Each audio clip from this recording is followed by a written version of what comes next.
Здравствуйте, мои дорогие! Сегодня я вам покажу рецепт греческой макароны запеканки, которая называется пастицию. Это блюдо пробовали все, кто когда-то приезжал в Грецию, а кто никогда его не пробовал, попробуйте его приготовить дома. Оно очень популярное у нас, его подают во всех ресторанах, во всех тавернах, везде, везде, везде. И оно совсем несложно готовится дома. Получаются вкусные, как вам сказать, сытные макароны по-гречески. Запеканка по-гречески пастицию. Начнем, мои дорогие. Сегодня начинаем приготовление с мяса. Для мяса нам нужно будет взять небольшую сковороду, разогреть ее и налить растительное масло. У меня масло оливковое. Можете наливать какое масло хотите. Конечно, можно даже и на сливочном масле делать.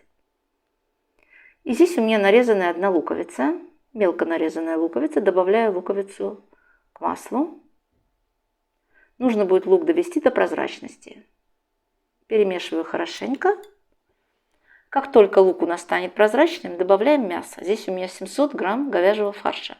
Мясо можете взять пополам говядину, пополам свинину, а можете взять только говядину, как я.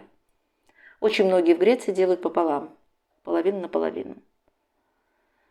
Фарш разбиваем на мелкие кусочки обязательно. Кому-то это удобно делать лопаточкой, кому-то ложкой. Самое главное, что фарш нужно будет полностью измельчить. Все это мы делаем на небольшом огне. Как только мясо поменяло цвет, перемешиваю хорошенько. Все мясо я измельчила. Добавляю 2 столовые ложки томатной пасты.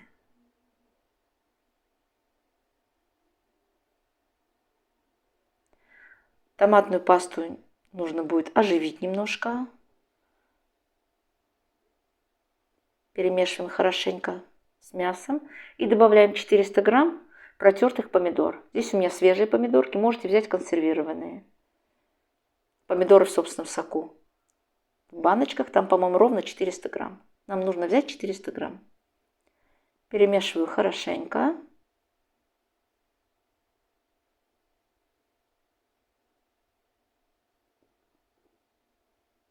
Если все это я готовила на небольшом огне, то сейчас я еще уменьшаю больше мощность плиты.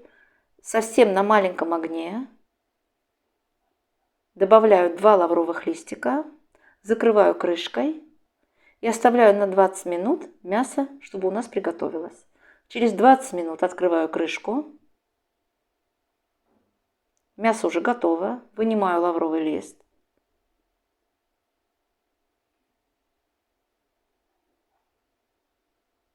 Добавляю 1 чайную ложечку соли,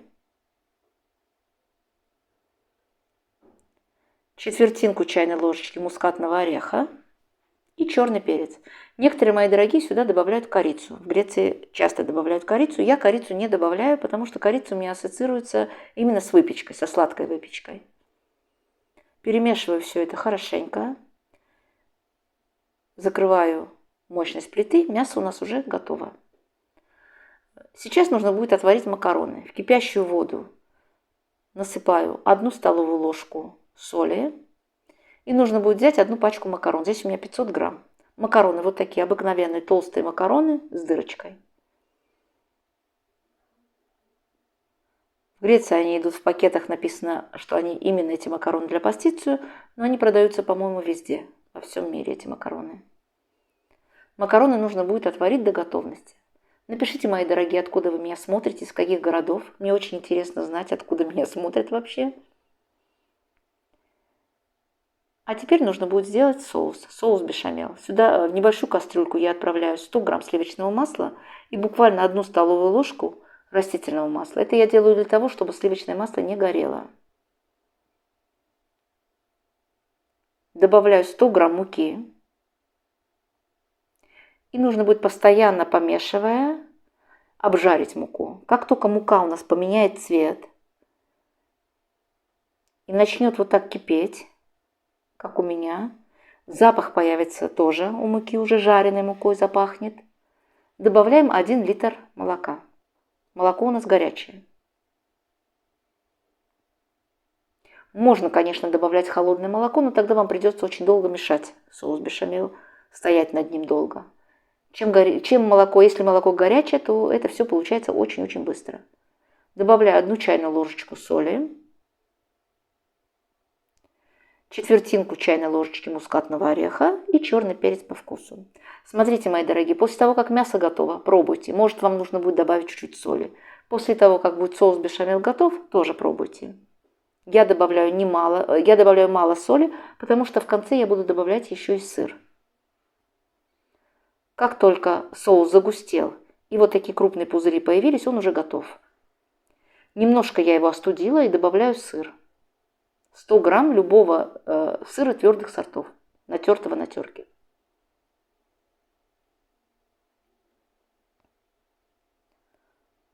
Соус у меня остыл, поэтому сыр сразу не тает.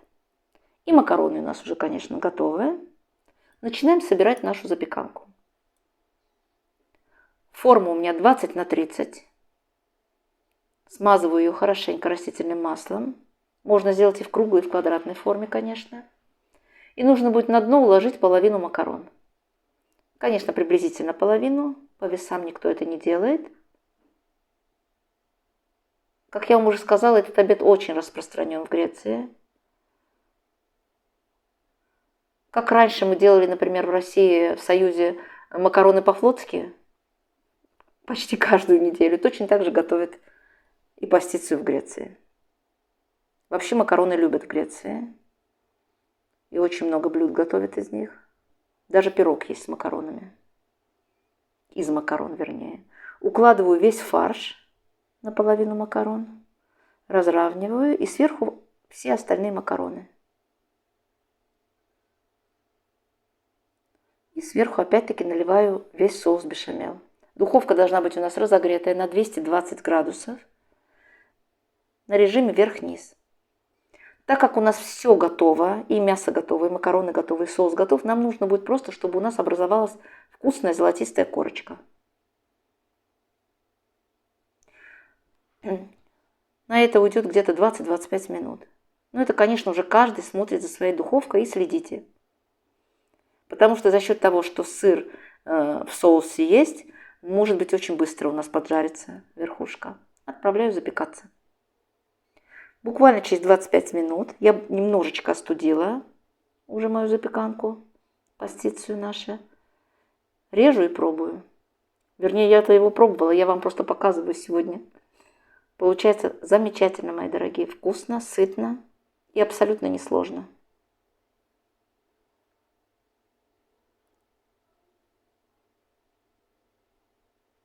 Посмотрите, какая красота у нас получается. Просто, легко и, самое главное, сытно.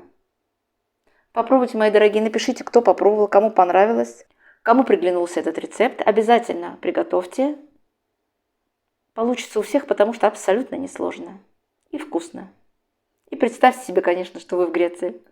Ну что, мои дорогие, будем прощаться. Всем приятного аппетита. Всех люблю. До новых встреч. Пока-пока.